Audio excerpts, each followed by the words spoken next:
Amen. Well, thanks for being here with us today. It's great to be with you. I hope that you're having a great Labor Day weekend. I know some of the kids had off Friday, so maybe you had off Friday. That was great. And then you're going to be off tomorrow, so I hope you get to spend some time with family and all that kind of fun stuff. But we're grateful that you're here to worship and learn with us, and we get to connect in that way today. If we haven't met, my name's Corey, and I have the honor and privilege of being the lead pastor here at GFC. And we're making a transition this week, as many of us are making a transition at this point in the year to focus our attention from summer to fall. And so we wrapped up our sermon series that was in the book of Proverbs last week. And so we're stepping back into a sermon series that we've kind of gone throughout the year, focusing on the book of 1 Peter. Now it says chosen. It's not like The Chosen, like the show. That's not where we pulled it from. But being chosen and that idea is a theme that runs throughout 1 Peter. And so what we've done over the course of the years, we've kind of jumped in and out of 1 Peter, and we kind of circle back to it every once in a while.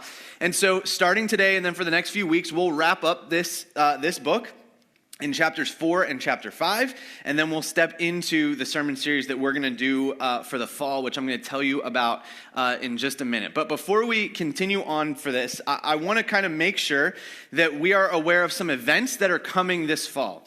And I want to do this, we're going to do this over the next couple weeks. So my hope is actually at some point, you're like, Pastor Corey, please stop talking about this. We get it, right? But I want to make sure no one has the opportunity to go, I didn't hear about this, or I didn't know, or I didn't get the email. We're just going to make sure we cover it. So on the next slide, we've got a few things I want to let you know about. First of all, we have an event called GFC 101. That's going to be Sunday, October 26th. This is not for necessarily everybody. Here's who this is for. If you have been part of GFC in the last year, you've started coming over the last year and a half, something like that, or you've been here for a little while and you want to hear more about what it means to be a partner at GFC. Now, let me explain that for a minute. If you've been in other church contexts, we don't call the people who are official members of our church. Churches use members a lot. We use the word partners. Sometimes people go, why do you use the word partner? I say, this is why. Because I am a member at Costco. Do you know why I'm a member at Costco? Because I have 4 children and we need to buy food in bulk because we can't just go to the regular grocery store anymore, okay? This is why, because I like their price or whatever. But I do not care, right? Whatever Costco's mission statement is, I hope it's to give me cheap pork loin. Like, I hope that's their definition of what their job is. I don't care. But the people I partnership with, we work together to accomplish a goal, right? We work together in ministry together, that's the way we want to think about that. So we say partners because we partner in ministry together. That's how we think it through here. And so if you've never become a partner, you're interested in learning more about that, or you've just been here for a few weeks, if you're here today, if you've been here at some point over the last year and you'd like to know more about GFC, we want you to sign up for that. You can sign up for that right now. I give you permission, pull out your phone, you can go to our website, you can sign up for it. Here's how it works. After the service, that Sunday, we buy you pizza and we talk and we hang out and it's awesome. So even if you're like, I just want free lunch, please sign up and come. We would love to just give you free lunch. It'll be great. For everybody, our sermon series in October is going to be called This Church. And so what we're going to do is we're going to look at overall, what does it mean to be part of church? Why do we do church and all that kind of stuff? But we're also going to look at why do we specifically do things the way that we do it? Why do we believe Jesus has given us a calling and a mission, and how do we fulfill that? And what does that look like? Why are we a part of the fellowship of churches that we're a part of? And so through October, that's going to be our focus. And so I would say to you, all of you, collective you, and even people watching online or listening later, we would love to have you here for the month of October just to kind of process through all together and strengthen our relationship and our understanding of why we do church and what that looks like.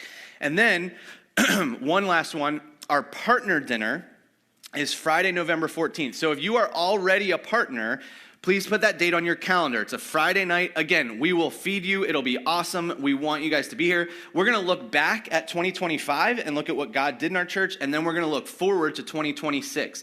This is where we'll also give you the proposed budget for 2026, all of that kind of stuff.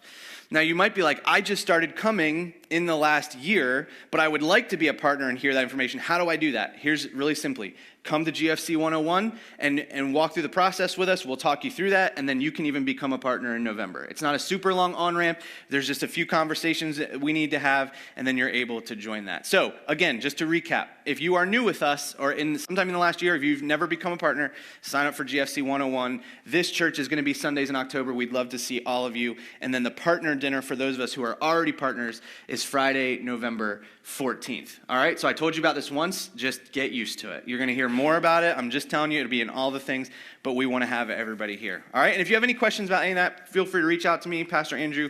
We'll figure it out with you, and it'll be awesome. All right, okay, on to today. Commercial over, but we'll hear it again eventually, okay? So we're going to dive into chapter 4 of 1 Peter. The first thing we want to do is let you know about the follow along.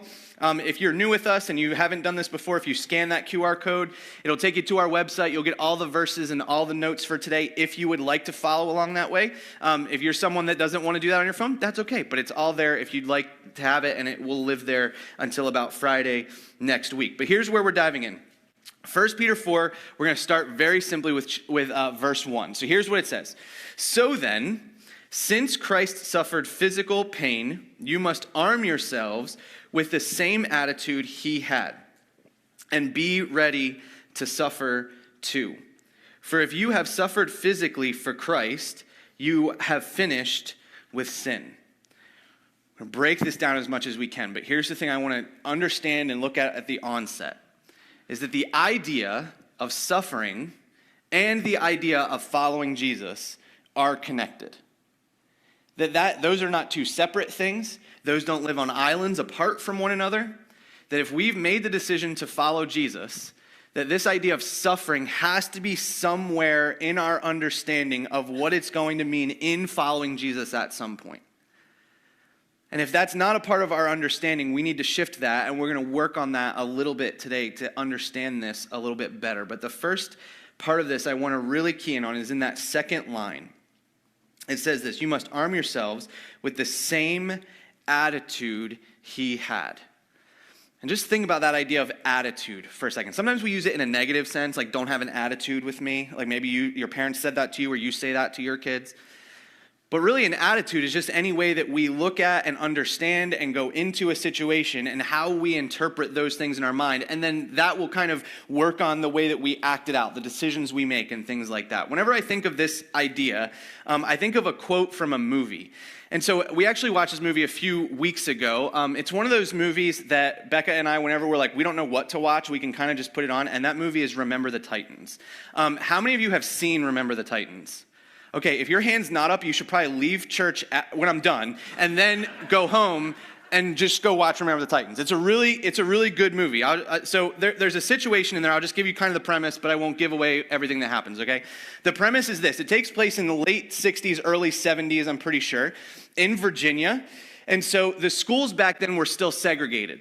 And so one of the schools that this movie is about is being integrated. So it was a white school to start, and they're adding black students, and so it's creating tension in this situation. And it's a football movie. By the way, can we all just be happy football is back? I don't care who you vote for. There we go. I don't care who you vote for. I don't care who you cheer for. Just football's back. Okay, so anyway, so this is what happens. This is why we watched it a couple weeks ago, because after the 4th of July, I get the itch for football, and I'm like, we just have to watch a movie about football or something. So this is why we watch Remember the Titans. So anyway, we get to the tension of the school, but here's the thing. The tension of the integration does not happen on the first day of school. It happens at the beginning of football camp, because they start camp 2 weeks before school goes back. So you've got a school that had a team already, right? There's a group of white players who were this school's team for the last few years or however many years. And now there are new players coming in. And so you can understand the tension of, well, I made the team before. Am I going to make it again? There's new players coming in that didn't play here before. And there's particularly one guy named Gary, and he was the captain of the team at the school previously. So the group goes on their camp, and they go actually away to Gettysburg College is actually where they went. And so they go there, and one of the things that they do, the coaching staff, because they realize they need to break this tension and make sure it's not a problem, is they make players every day get with a kid that's not of the same race, and they have questions they have to ask in order to get to know one another. And so the goal is they're going to spend 2 weeks together. They're going to get with at least 14 team members from the other team and get together and have the conversation and get to know each other a little bit better. And there's a famous scene in the movie, and I remember this, like I watched this movie for the first time when I was in middle school, and I've always remembered this. The captain of the team that was previously there, Gary, he's having a conversation with one of the black players named Julius. And they get together and they're supposed to have this conversation about why they're, who they are and get it and understand one another and everything. And they get into it and they start butting heads about how they're playing on the football field. And Gary looks at Julius and says, you have a terrible attitude, man. You don't handle it the right way. You don't do things the right way. And Julius looks back at Gary, and this is the phrase I'll always remember. He says this. He says, attitude reflects leadership. He says, you're the captain, right? Gary says, yeah, I'm the captain. He says, an attitude reflects leadership. He says, your leadership is dictating what my attitude is. Now, we can talk about both sides of that and say, well, Julius was obviously, we are responsible for our own attitude, right? We can't just say, well, it's not my fault. I don't have any part in it. But at the same time, the attitude of leadership does dictate what happens, and it does trickle down to the rest of the organization or the team or the school or the church or whatever it might be. And so one of the things I want us to grab onto at the onset of this conversation is what Peter says in 1 Peter 4:1, is that our attitude is supposed to reflect who Jesus is.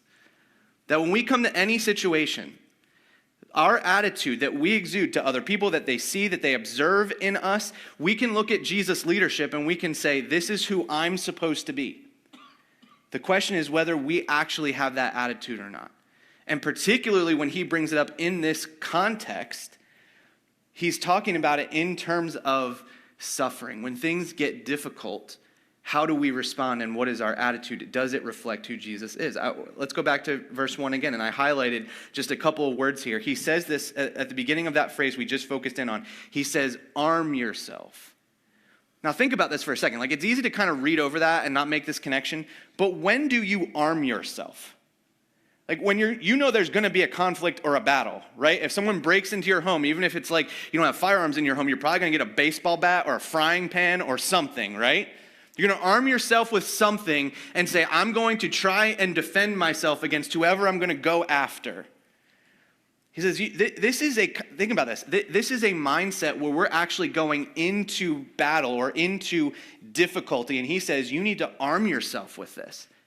This is what's going to protect you. This is what's going to give you leverage over who you're battling against. This is the idea that we would arm ourselves and be ready with the attitude of Jesus, knowing that we're going to set foot in these places.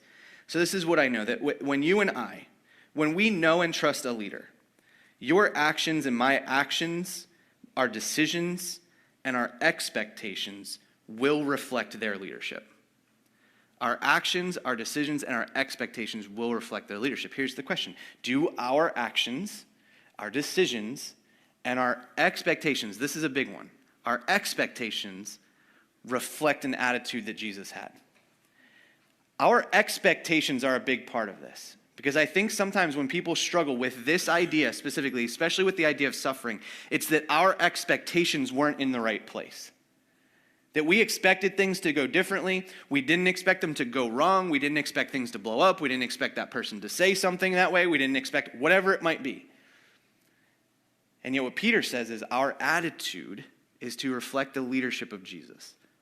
And so our actions, our decisions, and our expectations should reflect that in every area of life. Listen, I want to say this before we dive in any further. Don't be a Jesus follower who lacks a Jesus attitude. I think about when I was a kid, I should say that, when I was a kid is when the first time WWJD bracelets got popular. And so it was one of those things, everybody had them and whatever, and then it kind of died out for a while, and then 2015 or something like that, they started to kind of show up again, and they're still kind of floating around, and they're not bad things. I think it's a great idea, what would Jesus do? But I think it skips a step. We can think about what would Jesus do all day, which is good, and we should think about those things. But too often, I think as Christians, we think about just what we're supposed to do. How do I live it out? How do I make sure that people think I'm a Christian? Or how do I make sure I say the right thing or do the right thing or process the right thing or I'm in the right place or I go to the right things and I show up in the right areas and I sing the right words and we think about what we do, but we skip the step that Peter talks about. He says you're supposed to have the same attitude. Internally, the way we approach the world is supposed to be different. And I don't think that WWJD, what would Jesus' attitude be or something like that, that won't sell, right? It doesn't work. But don't skip the step. Don't be a Jesus follower. There's plenty of people that you can be Jesus' follower in just what you do. But your attitude or what you truly believe about him cannot be in the right place. we need to have a Jesus attitude. We have to understand and portray that just as much as making sure our actions are in the right place. So this is what he says. Go back to just verse 1 for a second. It's an interesting phrase, a sentence here at the end of verse 1. He says this, "For if you have suffered physically for Christ, you have finished with sin." Now I want to be really clear about this because it's hard to understand this sometimes. It is not saying, what Peter's not saying, we know this from the rest of Scripture, that once you become a follower of Jesus, all of a sudden you just stop sinning. But he's creating a dissonance here between the idea that if you are willing to suffer for Jesus, then your willingness or your desire to chase after sin has changed. In fact, I would just help us understand it this way. At the lowest level, right, suffering for Jesus means denying ourselves of the sins we want to chase. That's like the lowest level of suffering. To say, I'm not going to go after the things I know I'm not supposed to go after. I'm going to make sure I make difficult decisions to chase Jesus instead of chasing sin. That's like the lowest level of suffering. And so Peter gets into this, and this is how he lays it out. Let's have Paul help us with this. We're going to go to Ephesians chapter 2, verses 1 through 3, just for a second. This is the reality we have to understand about ourselves. That once, in verses 1 and 2, once you were dead, you and I were dead, because of our disobedience and our many sins. So no matter how old you were when you decided to follow Jesus, this was the reality for you before you made that decision, before you recognized and understood who Jesus was. We were dead in our sins. It says, you used to live in sin just like the rest of the world, obeying the devil, the commander of the powers of the unseen world. He is the spirit at work in the hearts of those who refuse to obey God. That's where we were, where we refused. At some point, we recognize that Jesus makes all the difference in the world. And he goes on in verse 3, it says, all of us used to live that way, following the passionate desires and inclinations of our sinful nature. By our very nature, we were subject to God's anger, just like everyone else. Listen, this is what Paul is saying. Paul is saying and Peter is saying, that there's a switch that flips. That when we know and truly understand following Jesus, it's not just about us chasing after the things we want anymore. We deny ourselves of that and we chase after him, and we actually are willing to take on the suffering of following Jesus and not just continue to live and chase after sin. This is true in other areas of life as well. And I would just say it this way, right? Only when you're willing to suffer for what you really want will you give up what is holding you back. And here's what I mean by this. If you really want to write the book or something like that, right? You actually have to spend the time and do it. You actually have to say, I'm going to say no to one thing in order to say yes to the other.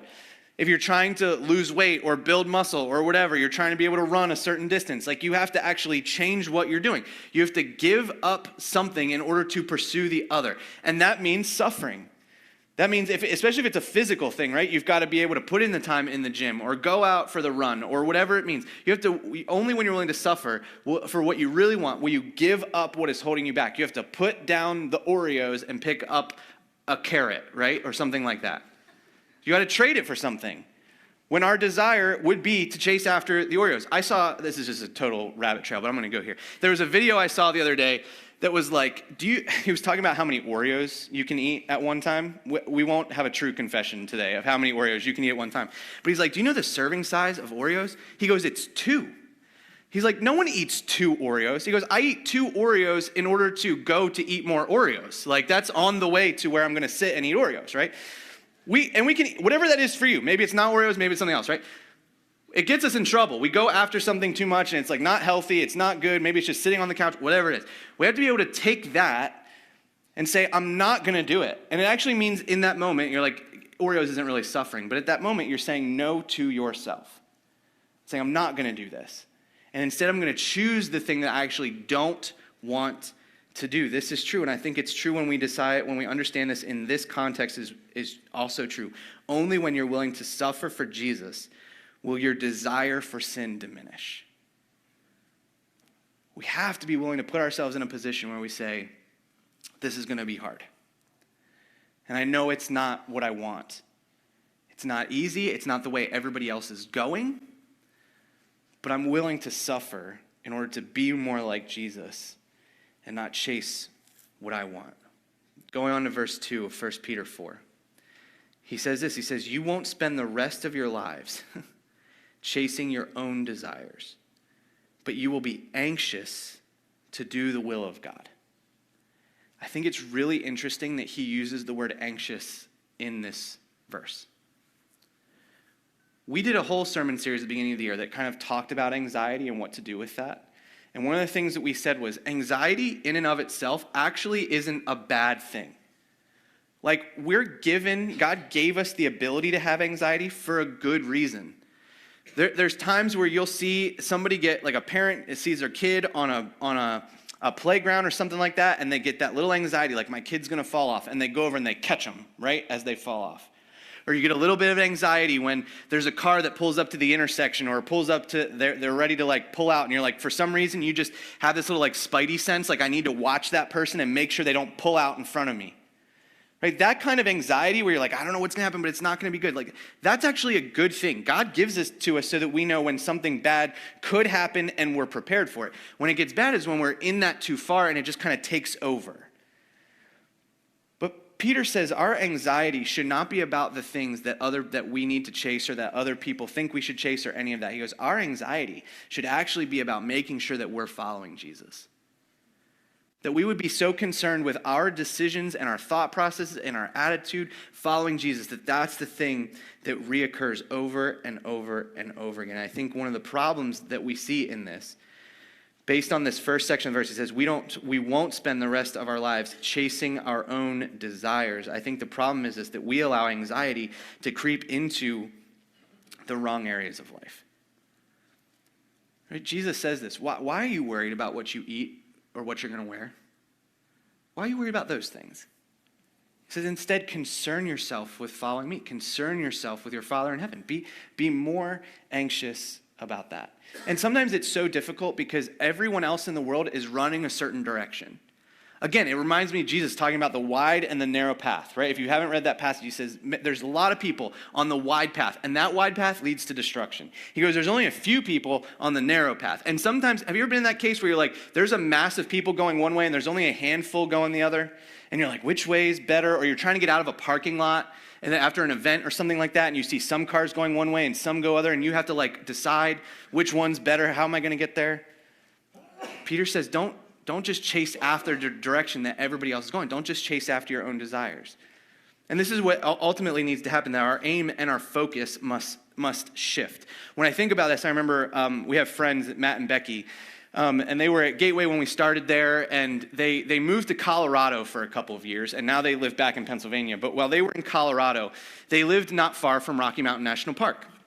And so while they were there, Matt, a good friend of mine, he got into hiking mountains with another group of guys. And so they would plan and go do these mountain hikes, and they would have a good time and everything. And I remember talking to him about it one time, and he said these mountains, like if you look at Long's Peak, which is the highest peak in Rocky Mountain National Park, it's over 14,000 feet high. And so he said when mountain climbers look at mountains and what they're going to climb and kind of their accomplishments, they kind of break it down into these 1,000-foot increments. So if you do a 13,000 foot, that's a certain accomplishment. If you go 14, right, because it's just longer. And these hikes are not like you go hike for a couple hours and come back, right? He said you're up at 2, 3 in the morning, you're hiking before the sun comes up, and you're back down off the mountain after the sun goes down. I mean, this is a whole day. And I remember him telling me that most people want to do Long's Peak because it's the highest. And then you can go to your friends and you can be like, I did the highest one in Rocky Mountain National Park, right? But he said the problem is there's actually too many people that want to do it. He said that there's obviously, you can't do this hike in the winter because there's just snow like if we went to the Rocky Mountain National Park now, there'd be snow, right? There's just snow, so it has to be at the right time of year, so the opportunity shrinks. And he said the people that show up and they want to do it, people travel from all over the world to be able to do this. He said at some point you're doing the hike and you're waiting in line because there's only one way to get up. You're stuck behind the people that are wanting to be up there already. And once you get up there, there's a ton of people up there because everybody wants to do this. He said, actually, what's really good is, he said, there's another peak that's just it's like next to it. I don't remember the name of it. But he said it's just a little lower. It's just a little over to the side. And he said, if you do that hike, there's very few people that do it. that you can actually go for a while. You don't run into any lines. And when you get up there, you're not the only person, but he said there's just so much more space. You don't have to worry about anybody else taking pictures around you. Like you can just enjoy the space and be almost just as high, see almost the exact same view, but it's just a better opportunity to go that direction. But it's the one less people take. Listen, sometimes when we look at Scripture and we understand Jesus, there's going to be far less people chasing him, but it's the much better path. It's not the direction everybody else is going. It's not what everybody else is arguing for. It's not what everybody else is pursuing necessarily. And it's still difficult. But the reality is if we listen to him and understand, it's a better opportunity and a better place to be when we're at his side. Our aim and our focus must shift, not just from pursuing what everybody else is pursuing, but pursuing what Jesus did instead and having the same attitude as him. Verse 3, he says this. He says, you've had enough in the past of the evil things that godless people enjoy, their immorality and lust, their feasting and drunkenness and wild parties, and their terrible worship of idols. I think that first sentence in verse 3 is very interesting, right? He says, you've had enough in the past of the evil things that godless people enjoy. This is the question. Have you had enough? As I've gotten older, I've recognized there are moments where that quote from the movie where he just goes, I'm getting too old for this. Some of you just swore in church. I'm just saying, in your brain, right? You filled in that blank. He says, I'm getting too old for this stuff. But he doesn't say stuff. We won't say what he says. He says, I'm getting too old for this. There's moments as I've gotten older where it's like, I'm getting too old for this. I can't do this anymore. One of the reasons I'm not in student ministry anymore is because they always wanted me to do all-nighters. I can't do it.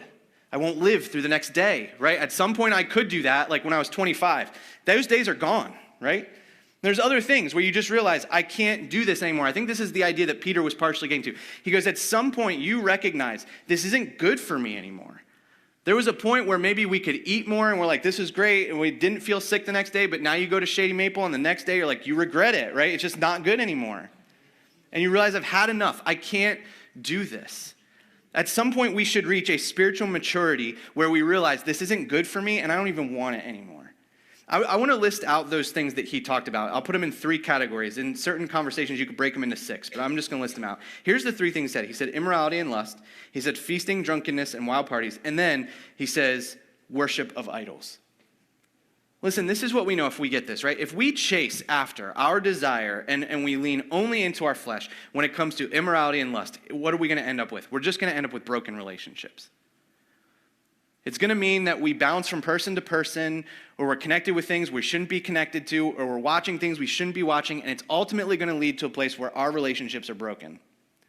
That we're not going to have intimacy with people, we're not going to be able to make sure we're making right decisions within relationships, and we're going to end up with them broken. We know this, but there's a point and there's a time where maybe we think we should chase after it. It feels good, or it seems right, or it's what we're supposed to do theoretically from cultural standpoint. But we know we're going to end up with broken relationships. What about feasting and drunkenness and wild parties? Here's what's going to happen. You're going to end up with addiction and regret. Now, we say the word addiction, and it does mean you could be end up addicted to alcohol or addicted to drugs or whatever, but it could just be a simple addiction to food. We just chase after it too much, and then ultimately it's going to turn into a regret. That we shouldn't have been at that party. We shouldn't have made that decision. It led us to a place where we shouldn't have gone, and then we made a decision that we never should have had. Or maybe it's worship of idols. And this one seems very simple, but it's actually very profound. And ultimately, it's a loss of time. As I've gotten older, people have told me this for a while. I didn't realize it was true. But the older you get, the faster the years and days go. And ultimately, I've realized, right, what I spend time on and in is very important. Because I only have so much of it. And if you're not there yet, just recognize, there's a day when you're like, I am an age, and then there's certain things, you start doing math, and it's like, this is going way too fast. And when we worship idols, when we spend too much time, energy, money, pouring into things that do not matter, that aren't important, that shouldn't be at the top of the list for us, we have a loss of time.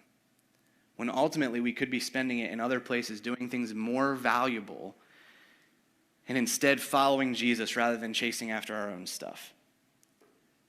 We should be at the point, or we should be getting to the point where spiritually we say we've had enough of this. All of it. Say it's not worth it. I recognize what it brings. I recognize what it's going to be in my life, and I don't want it. And this is the way I would just say this overall. Don't get caught pursuing experiences that can only lead to emptiness. Don't chase after the things that are not going to pour back into our lives or bring us emptiness. Chase the things that are going to bring meaning, even when they're difficult. Verse 4, he says this. He says, of course, your former friends are surprised when you no longer plunge into the flood of wild and destructive things they do. So they slander you.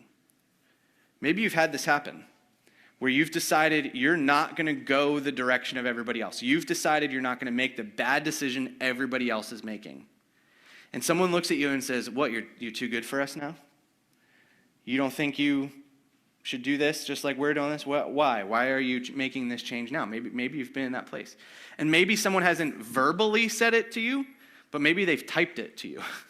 Maybe it's a text message, it was a comment on a post, it was a direct message, whatever it might be. It says when we make these decisions, again, a low level of suffering or persecution is going to be that someone's going to say something to us, and they're going to slander us. They might even say things that are false about us. This is what's true, and it's just going to happen. You will feel the ridicule of others for your pursuit of Christ. By the way, this will happen, and it can happen within the church and outside the church. It's unfortunate, really unfortunate, when the church decides to chew up and spit out our own people. But this ridicule can happen from anybody. And Peter says we will feel this. Another way that this can happen, and I don't have time to kind of dig down on this as deeply as I wanted to today. We'll get to it in a couple weeks. But this kind of conversation will show up in culture as we process different events and things that happen. People might ask this question, why don't you think the way we think? Right? Why aren't you processing this? Why aren't you landing in the same spot? Why aren't you in the same place on this? Or they might even say this, why they wouldn't say it this way, but ultimately this is what they mean. Why aren't you joining the collective outrage? Saying this is clearly a problem. Why aren't you joining? Why aren't you throwing your hat in the ring? Why isn't this the direction you're going? And when we sit back and we go, I'm trying to critically think about this. I'm trying to process what should my response be? What's Jesus' attitude towards this? How I process? Even sometimes people will throw Jesus in there and say, well, Jesus would clearly think this, so you should obviously be in this camp. It's okay to think things through critically. And being called on or being asked to just join a collective outrage because we're supposed to or because it's what's right or whatever is not what we're called to do. We should think it through and say, how do I have the same attitude as Jesus in this moment? And Jesus laid this out for us in Matthew 5, verses 11 to 12. That just take these words in for a minute, right? God blesses you when people mock you and persecute you and lie about you and say all sorts of evil things against you because you are my followers. It says, be happy about it. That seems silly to say. Be happy about it when people ridicule you. That's not our initial gut reaction, right? Be very glad, for a great reward awaits you in heaven. And remember, the ancient prophets were persecuted in the same way. It says this, Peter says it, Jesus says. He says, this isn't news. It's not something we're supposed to not expect. People will persecute us, slander us, say mean things about us, whatever it might be. Keep us out of the group chat, whatever it might be, because we're followers of Jesus. It's just reality. So what's our attitude towards it? Going on to verse 5. It says, but remember that they will have to face God who stands ready to judge everyone, both the living and the dead. Listen, in these situations, and maybe you're struggling with this right now, here's what I want us to recognize, that no one on this earth passes a final judgment on you. No one on this earth passes a final judgment on you. We have to stand and be correct before the God of the universe, not before other people, ultimately. And so we have to ask the question, am I in right standing with God as I process through, as I find myself in situations, as I make decisions, whatever it is? And I want us to understand, too, that Jesus' blood is the ultimate statement about who you are. And then, by the way, just a little subtitle, no one has died for you except Jesus. When Jesus died for us, he said, you were worth coming after. You were worth dying for. And he's the one who gave his life in order for us to be with him. So when he says something about it, it should carry much more weight than anybody else when they say something about us. And if we're in right, but this is the key, right? It's not just to leverage our relationship with Jesus to go after other people. We need to make sure we're in right standing, having the same attitude as Jesus in all of these situations. And so if we're doing that, if that's where we find ourselves, we can take rest in understanding that Jesus' blood is the ultimate statement about who we are. Last verse, verse 6 of 1 Peter 4. That is why the good news was preached to those who are now dead. So although they were destined to die like all people, they now live forever with God in the Spirit. Listen, this is what's true. The good news, or the gospel, if you want to say it that way, is life for all who believe it, but it comes at a great price. It took Jesus' life to give us the opportunity to hear the good news or to receive the gospel. Didn't cost nothing. And what Peter says is it actually costs us a lot when we follow Jesus. It's going to be a suffering battle. He says, arm yourself, because what you're going into, it's going to be difficult. But if we have the same attitude as Jesus, it's going to move us to a place where we're going to make those difficult decisions. We're going to be only thinking about and having a right standing with Jesus. And when that suffering comes, when that slander comes, or whatever it might be, it's going to keep us in a space we know we need to be in, understanding that what Jesus has said about me is much more important than what other people say about me. Listen, we didn't have to pay it, the cost for the good news, but we're called to live under its weight and worth. I don't know if this has ever happened to you, but maybe there was a time when you wanted to buy something and you just didn't have the money for it. Or maybe you needed it. Maybe it was like you needed something new, and at your house something was broken and you needed to get a new one and you just couldn't afford it. Or maybe you had the money, but it was just like, I can't spend this money on it. And maybe at some point in your life, I hope this happens if it hasn't already, somebody comes along and just says, I'll take care of that for you. And maybe they came along and they paid for something that you needed, or they knew that you wanted something, and instead of you having to pay for it, they came along and said, I'll get that for you. And maybe it was even a gift, right? They wrapped it up and you got to open it and it was awesome. And maybe the first words out of your mouth were, I can't take this, right? I can't let you pay for this. And the person looks back at you and goes, no. I'm not asking you, right? This is yours. And I'm not taking it back, and neither are you. This happened to me once. There's someone who gave me a gift that I knew I wanted. I had the money for it, but I was like, I'm not going to spend the money on it. And they gave it to me as a gift, and I have it in my house. It's one of the things that it's one of my favorite possessions. And what happens when we get into those situations, let's just say it was like you needed a new washer and dryer and you couldn't afford it, and someone came along and said, I will give you a new washer and dryer. That washer and dryer is not just a washer and dryer anymore. It just washes your clothes and then dries them. But the reality is you recognize, and every time you use that, you think about the fact that somebody came along and bought you something that you couldn't afford and they gave it to you. And whether it's a washer and dryer or it's another gift, whatever, those things are just things, but they bring more weight to them when you recognize someone went out of their way, paid a price you couldn't pay, and then gave it to you. Listen, the amazing thing about the gospel is that it was free and we couldn't pay for it and we didn't have to pay for it. But there is a great weight and worth that we should feel when we recognize what Jesus did for us. That it was not free for him. And yet he said, I'm going to do it anyway.